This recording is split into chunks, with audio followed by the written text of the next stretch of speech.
Coming up on this episode of Retail Untangled. Your whole business is reflected on 0.0001% of your activities. That's your reputation. In fact, a delivery courier might be the only person that a consumer ever interacts personally with the brand. If you do want it quick and you want it delivered to your home, you should pay for it. I keep coming back to Amazon because that's who a lot of these retailers are competing against, and they want that Amazon experience. My name is Amie and I'm the host of Retail Untangled. This is the podcast where we unravel the complex world of retail by providing business hacks and insights that you won't find anywhere else. In each episode, we'll bring you stories straight from the retail coalface, sharing the latest innovation and solutions, and uncovering the secrets to success in this rapidly evolving industry. We speak to industry leaders and experts who share their insights and experience. Whether you're a seasoned retailer or just starting out, Retail Untangled is your go-to source for the latest thinking, ideas, and strategies that'll help you stay ahead of the game. Today, we speak to Mark McGinley, CEO of Parca. Mark has over 20 years' experience in last mile and e-commerce logistics, a large portion of which was spent at CouriersPlease, including 6 years as CEO. He's now on a very different journey as co-founder of new delivery company Parca, dedicated to transporting big and bulky items.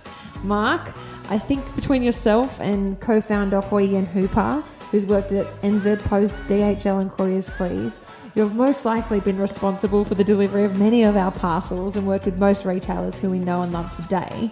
I'm keen to understand, having navigated the complex, ultra-competitive logistics landscape, how does Australia compare to the rest of the world? I think in Australia, it's fair to say we're a wee bit behind, certainly in my space in logistics compared to UK, Europe and US as well. I think we're a bit behind those markets. Why?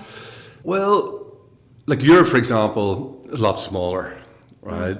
So you can get your parcels a lot quicker in Europe. They're way ahead on sustainability. Like, got smart cities. They've invested in smart cities. They've invested in EV infrastructure.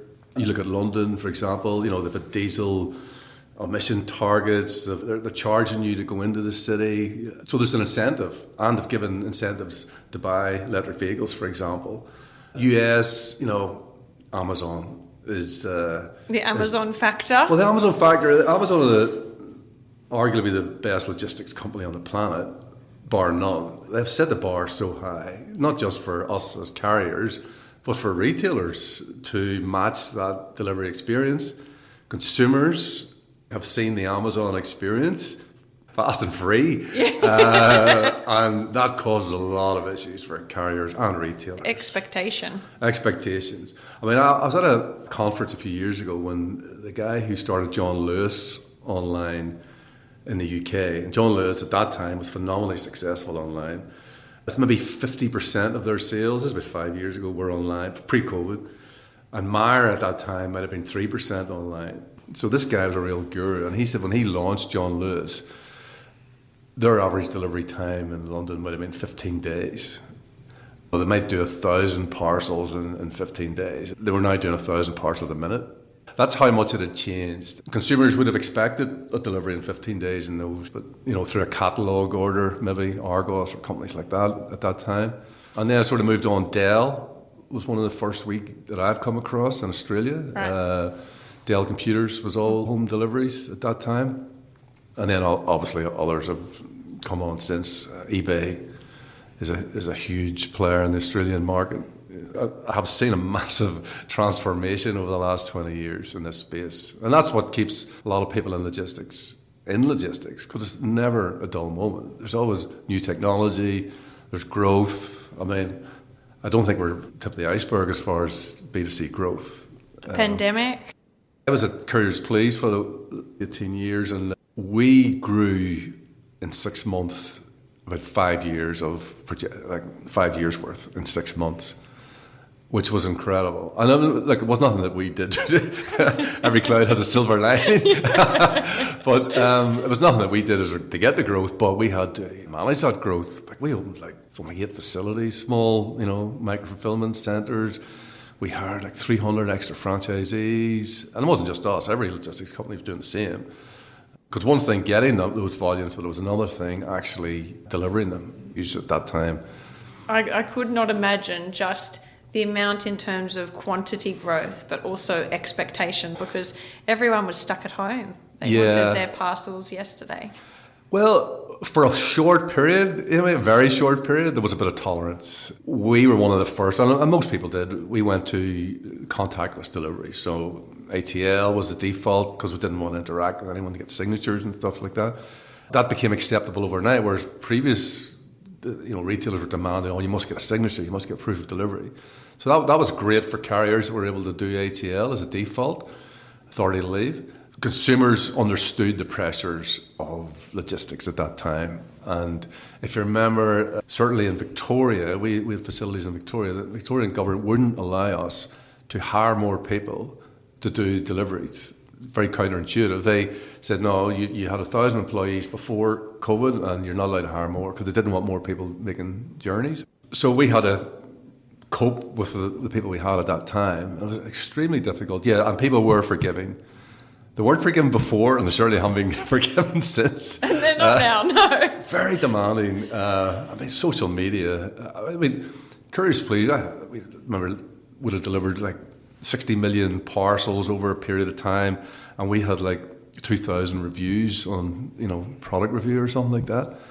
And nobody gives you thanks for delivering a parcel, right? No one's going to go to social media, I got a parcel. But they only jump on when about a bad experience. But your whole business is reflected on 0.0001% of your activities. But that's your reputation. It's just something you have to live with, right? Consumers have a loud voice in this space. Consumers will go to the retailers and say, I don't want to use Australia Post or CouriersPlease or RMX ever again because I had a bad delivery experience. And if you get enough of those complaints, the retailer will be forced to look for other alternatives. So consumers have a massive voice in this space. In the old days, they used to ring call centres. Now they just social media and they get a response. Like as a CEO of CP, I responded directly or indirectly to every single social media post. You have to, because if you don't, it leads to more and more and more. And it must be hard when it's only people that are mad or angry. If I look at my own behaviours, I'm probably most vocal. Like most people, when you haven't got something you want or you're not impressed. Like if you order a dress or a handbag, laptop or something, it's $1,000 purchase. For the delivery company, it could be a $5 delivery. And for the driver, it could be a $2 delivery. It's a $5 experience, but in your head, it's a $1,000 experience. And there's a bit of a disconnect there as well. We as carriers are representing those brands, and we take that very seriously. Like, you could have the best website, and some of these companies, phenomenal websites, phenomenal checkout experience, multiple ways to pay for freight, all sorts of options, PayPal, Afterpay, credit card, etc. But if you get a bad delivery experience, that is what consumers remember about that brand, not the nice handbag or the nice dress or whatever. It took them 4 days to get here, and it was damaged or whatever, right? So, in fact, the delivery courier might be the only person that a consumer ever interacts personally with the brand. We take that very seriously, and that's our challenge, is to reflect the quality of your brand with our delivery experience. It's so interesting, and I don't normally think about it in that way, to be honest. It's something that they would likely take very seriously too, in terms of who they're bringing on board, I suppose, because you are that sort of face at sometimes.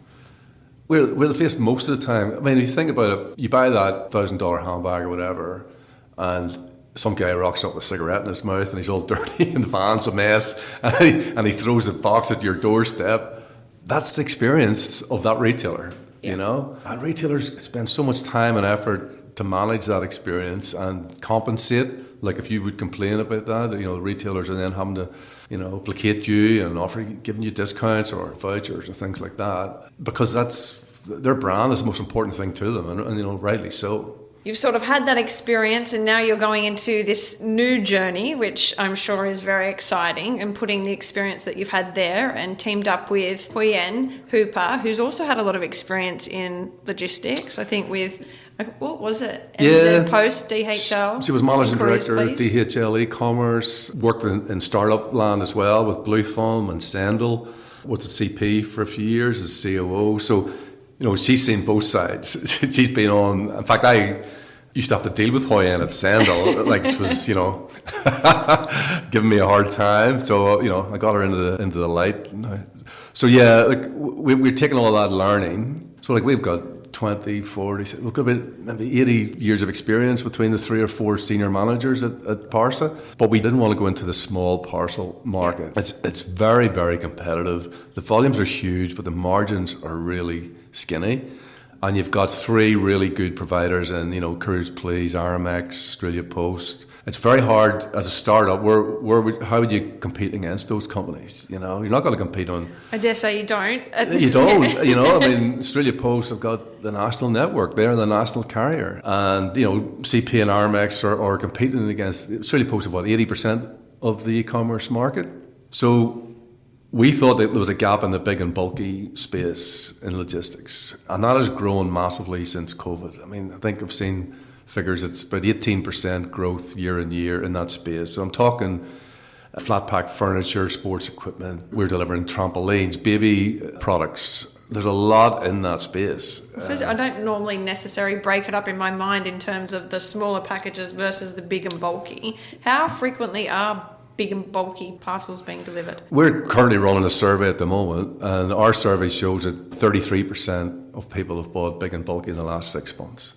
So it's a big section in the market. You may not be ordering it every day, but it's not frequent. But it's getting more frequent. Right. And there's big and there's bulky and there's ugly. There's a whole. It's not a simple category. But if you think of the small parcels that CP and Australia Post do, it fits down sortation equipment, sortation belts. It can go in 1-ton vans. It can be done by the gig economy.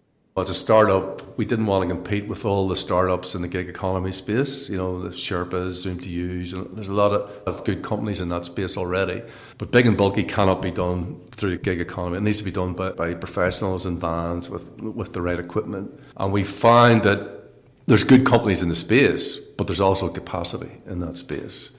Come back to our survey, we've got 65% of the people we surveyed thought the most important thing was visibility and value for money. So visibility, especially in regional Australia, is really, really challenging. Getting back to consumers, they just want choice. And there's a global sort of trend towards faster, same day, quick commerce, hyper delivery, which in the grocery space, which personally I think is insane. It's 20-minute deliveries, and you see all these companies going bust all around the world.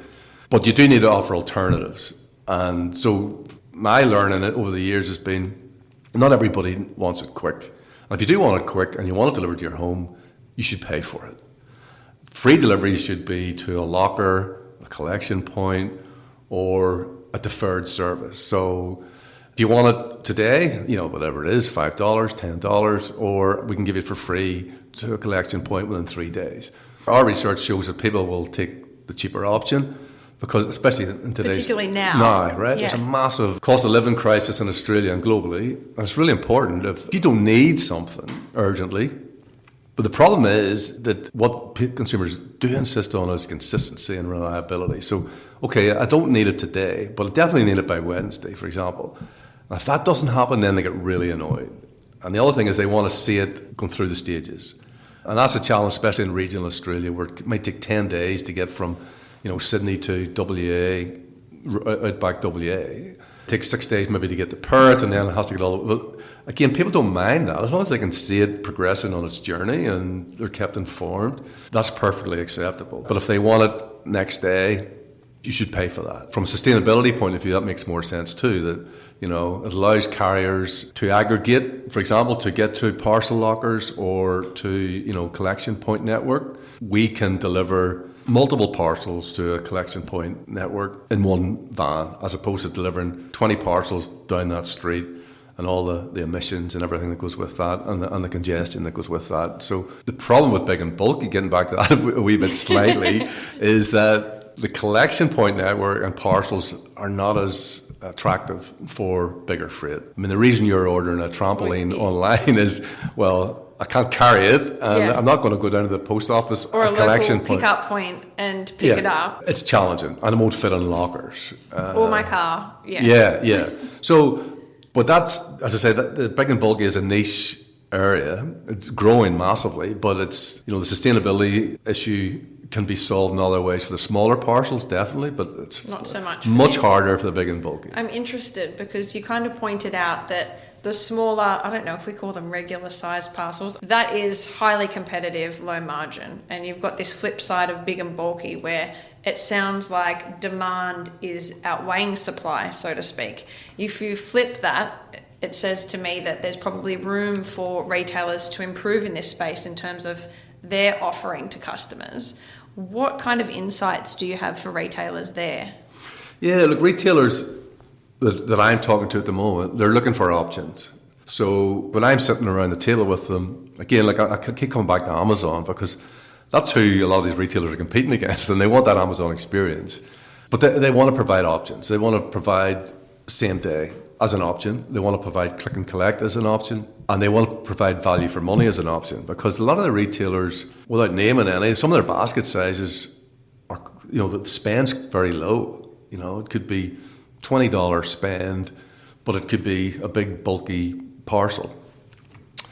And to get that parcel from, Sydney to Perth is not cheap. But can they absorb the freight charges at a $20 basket size? No, they can't. So retailers are always trying to do something smarter with logistics. And that's a whole range of things. That's, you'll see retailers trying to use their store as a fulfillment centre or micro fulfillment centre.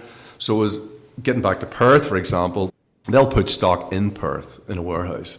So if you're from Perth, you order it, it's a local delivery. It's not coming from Sydney or Melbourne or Brisbane. It's a local delivery. So then it's cheaper and, again, more sustainable as well. So packaging is another big challenge for retailers. Particularly in the big and bulky space? Well, in general, across the board, there's two different types of packaging. There's sustainable packaging, like packaging is recyclable or reusable. That's definitely a huge topic at the moment. There's companies out there providing, sustainable parcel wrapping and sustainable satchels and recyclable cardboard, and so that's brilliant. But then the other one is from a big and bulky perspective. Like we deliver trampolines, and about 5 years ago those trampolines would have been maybe in 2 pieces. So you can imagine delivering that. Now it's in 9 pieces. The company we dealt with went away and re-engineered their packaging so as it can be done by a courier, and then it's just an assembly. I mean, it's the IKEA model, really. So when you buy a table and chairs from IKEA, it doesn't come assembled, right? Now, it is a nightmare, don't get me wrong. Maybe just thinking back to the last time I did that, disaster. But anyway. I've built a few things in IKEA, and they don't look like the brochure. I'll give you a tip. But that's how they're delivered. It makes sense, flat pack. So a courier can't deliver IKEA furniture, for example. Whereas if they can't deliver the fully assembled table and chairs. Now, there's other challenges in the market around big and bulky with, I've talked about, sofas and much bigger fridges and things like that. That's a different market altogether. Yeah. That's a 2-man lift. It's white glove. And there's a lot of really good companies are doing that. We're focused on, it's ugly enough. It doesn't go down the sortation systems, but it can be delivered by an individual with the right equipment and vans.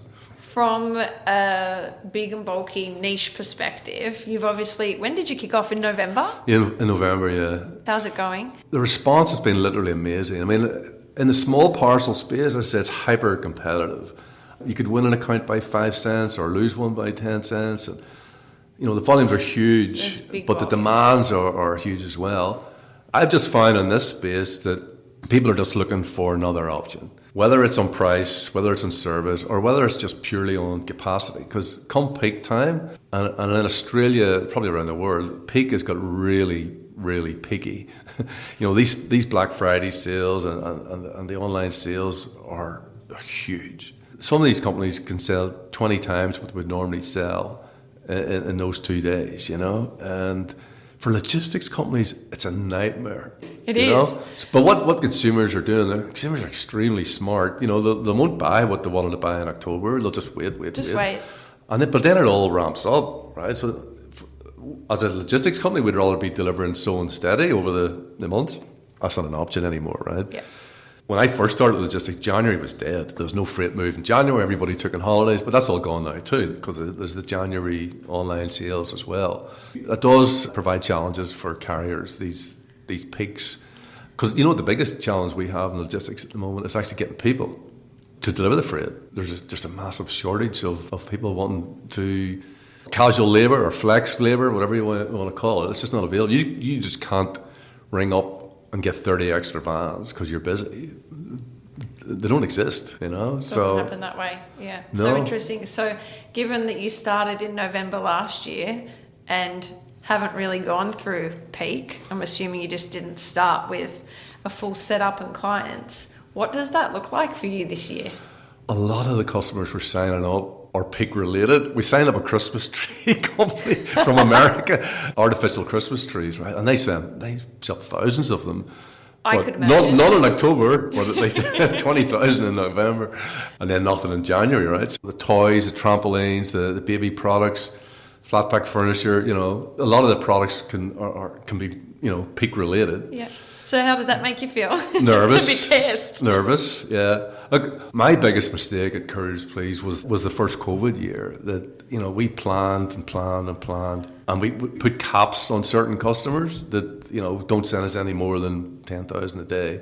But there's one customer we didn't put a cap on, and they didn't realise there was going to be so much freight either. So we just got swamped with freight. So lesson learned the hard way with that one, that we're only going to take on what we can do. So we're not going to be greedy. We're going to, you know, just make sure we can do what we do. Especially as a startup. As a startup, people will give us a chance. Yeah. One chance, you know.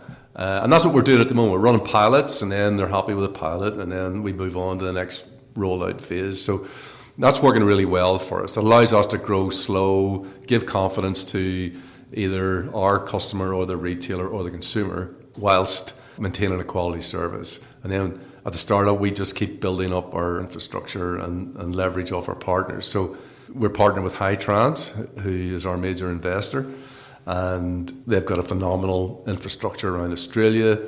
We leverage off that. That's given us a big lift up, that we're not having to build that regional network, which in Australia, as you know, is extremely challenging. Like delivering trampolines into regional Australia, it's not easy, you know. I don't know why we're doing it, but anyway, yeah, it's. But you are. Yes, it is. Look, it was the gap that we see. As I say, there's other companies doing it, but there's definitely space for a company like us.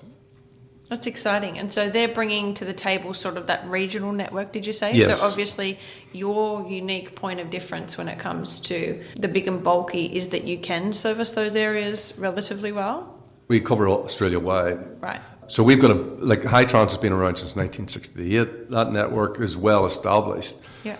So we're just leveraging off that. They never did residential deliveries. They were always B2B. And we're part of their B2C strategy. So their investment in us was another string to their bow, that they wanted to get into that space. So we are the B2C e-com wing of Hightrans, part of the group. So it's a really good fit, where they've got big, bulky trucks, they run their own line haul, got their own facilities, and then that allows us to be agile and grow within the metro areas with our own people. I spoke about sustainability before, and I want to tap into that because I know that's something that you're quite passionate about. I think when it comes to balancing the big two, cost and sustainability, it is something that retailers are really struggling with. How does this coexist or conflict with the big and bulky niche? Yeah, look, it is a real challenge for everyone. And I've always been a firm advocate that, you know, we need assistance. The logistics industry needs assistance from government. If we start with EVs, for example, electric vehicles, there's no electric vehicle can run from Sydney to Melbourne, for example. They're talking about hydrogen and things like that there, but you know, there's a 250 kilometre limit to, you know, a 3-ton EV, but there's no infrastructure to support it. Yeah. You know, there's not. There is in other markets, say London and Europe, but there's not here. So I could buy an EV in the morning, but where am I going to charge it? It's very challenging. The infrastructure's not there, so that needs to be built. The incentives aren't there to buy an electric vehicle. So you'll see big companies like Australia Post or DHL and others who will transition their fleet over time to electric. But the biggest challenge we found in Australia, I mean, at CouriersPlease, we had 900 franchisees, right? So they're all owner-operators, independent businessmen. What was I going to say to them? I want you to go out and buy a vehicle that's 3 times more expensive than the one you're currently use, and it's going to take 3 to 4 years maybe before you see a return on that, but we can't pay any more. And the retailers won't pay any more, and the consumers won't pay any more. They all want sustainable options. So that's a real challenge from a EV point of view. But the other challenge is, even if we all use electric vehicles, there's also a congestion issue. All the loading zones are full. Doesn't matter electric vehicles or not. There's too many vans on the road. This is what I was saying earlier about collection points and that sort of thing. Microfulfillment centres where, we bring the freight to one location, and then it can't be done in big and bulky, unfortunately, but you can start using cargo bikes and, more efficient ways of delivering that very last mile. And there's other things like route optimization, fleet optimization. So that's what we use, so we use that technology to make sure the vans are efficient in their runs, and the vans, we have the right number of vans. So the last thing you want to do is send a van with 2 parcels across Sydney. That's just economically inefficient, but also environmentally inefficient. So that technology is very helpful. Without some sort of government intervention and subsidies and investment in that infrastructure, it's going to be very challenging. And I suspect, knowing what I know about the Australian government, is that it won't be an incentive. It'll be more like, if you don't do it, we're going to fine you, or, have diesel limit fees, or, coming into the CBD or things. It's going to be more paying you not to do it than actually helping you to do it. Which is interesting. Given the current setup and the lack of infrastructure around EVs, you'd assume that would be far away, but who knows? In my space, you hear about things like drones and this stuff. Yes, they can deliver small things, but there's not going to be drones flying around the CBD of Sydney. There's just not. There is a user case for it. I see that where, like medicine in rural areas and things like that, but not industrial scale deliveries. Certainly not in big and bulky anyway. Definitely not in big and bulky, because there'd be cots and prams flying from the sky if that was the case. There are more efficient ways of delivering it, and it is, I think, harder in big and bulky, but certainly getting the consumer to and there's surveys on this, like Hub have done these surveys where if you order something online and get it delivered to one of their collection points, you can pick that up at your leisure, and most of those journeys you were going to do anyway. So you're not making an extra journey to get your parcel. You're going to the shops, you're going to the chemist, and you're going to pick your parcel up on the way. And there's this sweet spot of, they call it slipper length, like 400 metres from your home, which is quite difficult in an Australian landscape. Given the demand from consumers, retailers, and I'm sure that from a logistics industry perspective it's there too, how do we get to the next step on that sustainability front, given there's a high demand for it, but we still seem to be stuck in that kind of, it would be a good idea to do a couple of these things, but we're not quite there. What's the next step?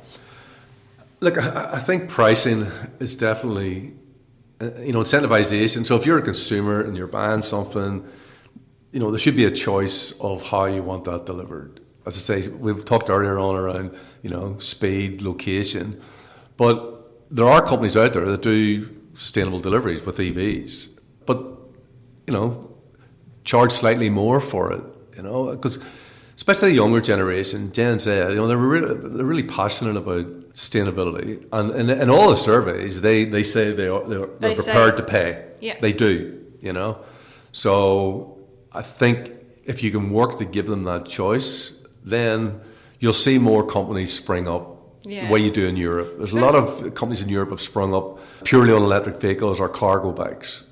It's going to be hard though if you've got retailers, the competitive nature of retailers, you want to get the sale. So I feel as though from a retail perspective, free shipping or whatever it might be is obviously going to get that across the line. How do we change that? It's very difficult for the carriers. Yeah. Like it really is, where you've got no financial incentive to do it. Mm. We do have a moral incentive to do it. Like when I was at CP, we looked at EVs, but again, you're talking about the franchisees. We couldn't afford to subsidise it, And you can't pass that cost on to the consumer. So that's just forget about that, right? Yeah. What might happen, let's say big companies like Amazon, or eventually they may insist that their carriers are all EV. And that might change the dynamic. But I was listening to a podcast the other day with an expert talking about the US. They've only committed to converting 10% of the US PS over the next 10 years. Like 10%, that's not a lot. It's not a lot. Brilliant companies like, DHL and DPD in the UK and Europe, they're way ahead of that. I just couldn't understand why it's only 10%. I'm not sure what Australia Post are, but I know they're working towards it. And my old company, Singapore Post, they have just, released new EVs. But if you look at these EVs, they're all quite small. They're either cargo bikes or small little vans, come back to big and bulky. It's a bit of a different. It's a totally different proposition. But if it was only big and bulky that wasn't delivered by EVs, well, at least that's something, right? Okay, so from a big and bulky, just going back there, because, that's what Parca is about. Can you pinpoint any retailers that are doing big and bulky well? Some, things that you tap into that go, okay, retailers can probably hone in on that and improve? Yeah, look, I go to a lot of conferences and listen to them, and there's ones that do their own white glove services, like Winnings Group. I think they do. So they'll deliver your fridge and take the old one away and install it, and that's phenomenal service. You do have to pay for it. So companies like that do it really well. But I was listening, Kogan, probably another one that offers that sort of service, and there's a lot of small companies in Australia offering that white glove service, taking, replacing, installing. But that's not the space that we're in. We're in sort of the mass market of big and bulky. Listen to some of the retailers in these panels complaining. Most of them are complaining about regional visibility, regional. Don't know where it is, where to go. It's taking 10 days. I don't know where it is. So that's their biggest pain point. In the main cities, it's not a problem. You know where it is. How are you going to solve their biggest pain point? We've got a long-standing existing network there already. Don't get me wrong. It's not easy. I can imagine. All our agents sign on glass, so that's a big help. You're getting that footprint. Is it a transparent process? Yeah. Oh, yeah. Right. Yeah, we can expose those tracking events back to whatever system that you use. Most retailers these days are using third-party platforms like, Ship-It, Starship-It, ShipStation, all the ships. all the ships. All the ships, Ship-Got Rail. There's a lot of them out there, and I can see why they're successful, because they can offer retailers an end-to-end solution. Like if I walk into a retailer, I can only offer my little, narrow part of the puzzle, whereas these platforms can do all your freight, your smalls, your dangerous goods, your uglies, your pallets, and they can give you, reporting, manage the customers. Brings it all together in Brings one it all space together. And allows for a multi-platform approach. And they dominate the market. So we're working with those sort of companies, and because the good thing about those companies, they'll also give you the freight that you want. So when I've got say you're talking about Ship-It or MaxShip or companies like that, you just tell, well, this is the freight that we want in those areas. Then they can look at the data and say, okay, we'll put you in there as an alternative. And if you're not performing, they'll switch you off. What they want is to offer their customers options and alternatives. So if their retailers aren't happy with a certain leg, we've got another option here, whether it be us or anyone else. So that's what's really important, is providing that competition, providing options. You'll succeed if you do a good job, and if you don't, you'll struggle. Yeah. So visibility and transparency. Anything else they're complaining about in terms of the big and bulky? Reliability, speed. As I said earlier, some people do want express, but especially in regional, you're not going to get that experience anyway. You're not getting same day in regional Australia. You're not getting next day in regional Australia. They want to see it, but they don't care when it comes to a certain point, as long as it's within the guidelines that you give them. Yeah. So we said it'd be there in 6 days, and I can tell you now, if it's not there in 6 days, you will get a phone call on the 7th day. That's just a fact of life, They haven't heard anything in 6 days, so they're panicking. I've got my kid's birthday party or my daughter's whatever.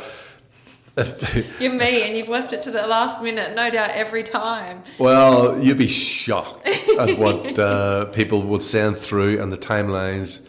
I remember at CouriersPlease, this 2GB rang me on a Saturday morning, chasing a wedding dress. So the lady was getting married on the Saturday, and she ordered this wedding dress on the, say, Wednesday. We picked it up on the Thursday. She'd have been out on a Friday, and for whatever reason, we didn't know it was a wedding dress. I mean, it's just a package for us, right? So I say, that guy Chris Smith rings me, or his producer, and he says, "I'm putting you on the line now with Chris Smith live," you know. And I'm what the F? And I going, "Hi, Chris, Mark, I know you can help me now. You're the CEO of CouriersPlease. I've got Mary on the line here, and she's getting married at 12 o'clock, and I know you'll get that wedding dress." And I hung up as quick as I could to try and get this wedding dress. "We'll ring you at 12 when we know, because we know you'll answer." And then, you know, I had to send a guy out to the depot, poking around like thousands of parcels to get this parcel. We found it, and one of the managers drove it out, bottle of champagne out to Mary, 11:30. But can you imagine if I hadn't have found that? Because then Chris Smith rings me at 12, and they give me all sorts of accolades, and I thought he was going to get stuck into me for, you know, making her sweat in the first place, but he didn't. He really thanked me a lot for doing it. But I still have sleepless nights that if we had not found that wedding dress, you know. But again, the point is, surely if you were getting married, would you not drive over to Leichhardt or wherever it was and pick it up yourself? Yes, and just the time frames there. Just the time frames. And by the way, you know, we'd have been charging $6 for that, right? So, you know, it's not as if it was an express, you know, $100 delivery where we're sending a guy over dedicated to pick it up and bring it there. It wasn't. It was just general freight, you know. So that's the challenge of all logistics companies, is that sort of stuff. And I suppose when you're talking about regional and big and bulky, if the transparency hasn't been there, if the speed hasn't been there, then it's about building trust in that space as well, right? Because it would sort of be untested. No one wants to promise something they can't deliver. They also have to test that you can deliver. Yeah. And it's probably a little bit of not an education, but an awareness and testing phase for you guys. Look, at 100%, every customer we've brought on, we've run a pilot. So we've said to them, look, if you've got a problem area or a problem profile, just give us that area, that bit, that city, that region, and we'll give you some comfort. And then they test the hell out of you. I mean, you know, they will test you. And they track every parcel. And so that's the other thing that's changing logistics. But years ago when we first started, like if you were my customer, I'd meet you once every 2 or 3 months and would review what has happened in the past. So we delivered 95% on time, and we work out what we're going to do better. That doesn't happen anymore. It's all real time now. All real time. And it doesn't matter if it's early or late. The big retailers and most of the e-commerce market, they're chasing real time, proactively. It's not that the consumer is chasing them, they just want to get ahead of it. So even though you have 3 days for you to receive that parcel, they'll start ringing us on day one, you know, where is it? Is it on time? Is it on time? So it's a very heavy resource required to be in this market. See, the other thing about you see in logistics, everything you've read in logistics is about, it's 40% of the total, you know, last mile is say 40 to 50% of the delivery fee for any parcel. But the assumption is there's somebody delivering it physically, you know, somebody has to drive to your location, get out, walk up 10 steps of stairs and deliver to your apartment. Like, you have to pay for that. It's not free. And people deserve to be paid well for what they do, you know, and I've always believed that, so I'll pay whatever it takes to get it done. But the pressure on driven by, you know, consumer expectations, especially as I said around Amazon, the minute their shipping fees apply, the consumer just drops off and goes on to the next website until they get the free shipping. It's just a fact. So then, you know, we're working with retailers. How do we to reset expectation almost?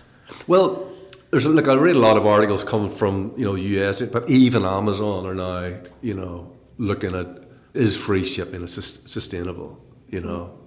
Look, it's not, but Amazon, you know, they're Goliath. They've got, you know, Amazon Web Services can subsidize their shipping or whatever. So, but not everyone can do that, you know? So it's massively challenging because consumers, They're setting the expectations for logistics companies like ours. So the scale-up plan is pretty quick then? It is, yeah. But again, you can't, it's a real challenge, that one. Sustainable growth is challenging. Because we could grow twice as quick. If somebody gave us $1 million, I could go and hire lots more people, more salespeople, and bring on more customers quickly. But I owe $1 million, So we're just trying to grow. We bring on customers, we make money, we hire more people. Slow and steady. Slow and steady. And look, it could be that we may want to accelerate at some stage, that we do take an investment in and just kick us on to another level. The amount of customers that we're talking to at the moment, if they all came on, we would need an infrastructure investment, because the opportunities are there. So it is exciting in that sense. I suppose the other big thing in this market is returns. Is that big and bulky returns? Yeah, that's a massive issue. See, returns is, if you get a shoe or a dress or a pair of shorts or a suit, that's easy to return. It's easy to return. Just pack it up, bring it down to your local post office. What are you going to do with your, you've got a faulty, your flat pack furniture is faulty or your gym equipment is faulty. I'm not going to say right now what would happen in my house. Well, it's not going back.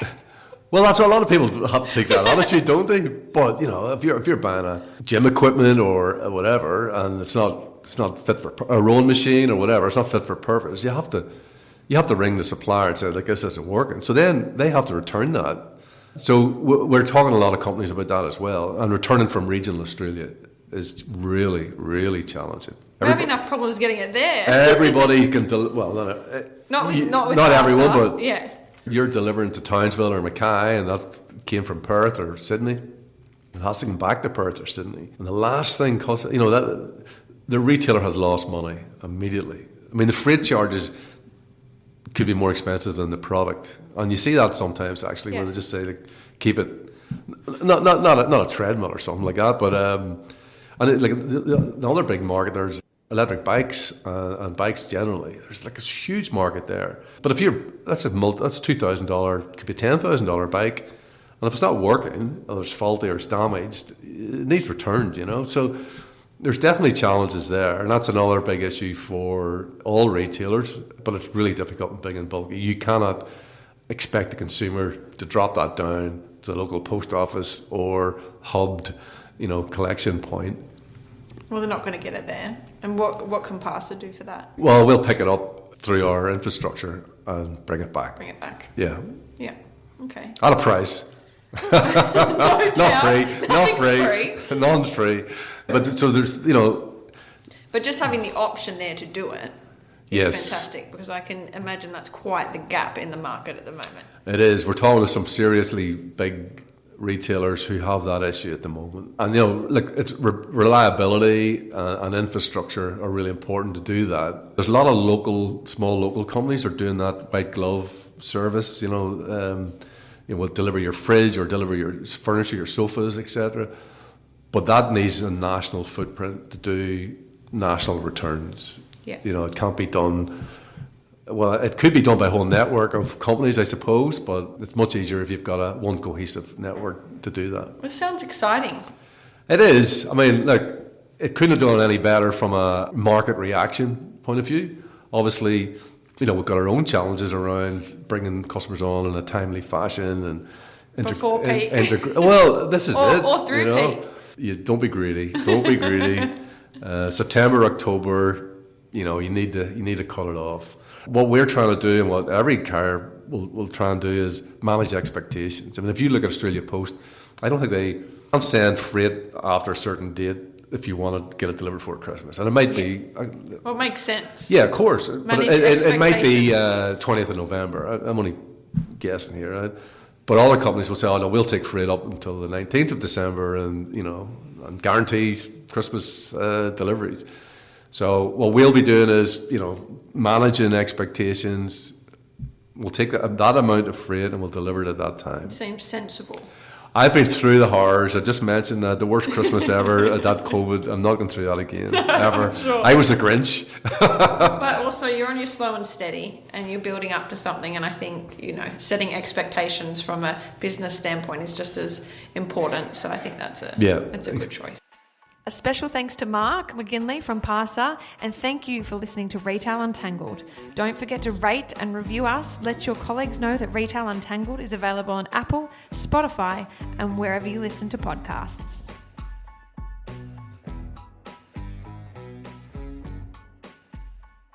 Looking to stay ahead of the curve in the retail industry? Inside Retail's got you covered. With in-depth coverage of the latest news and insights, Inside Retail is the go-to source for retail professionals. Stay informed and connected. Read Inside Retail today.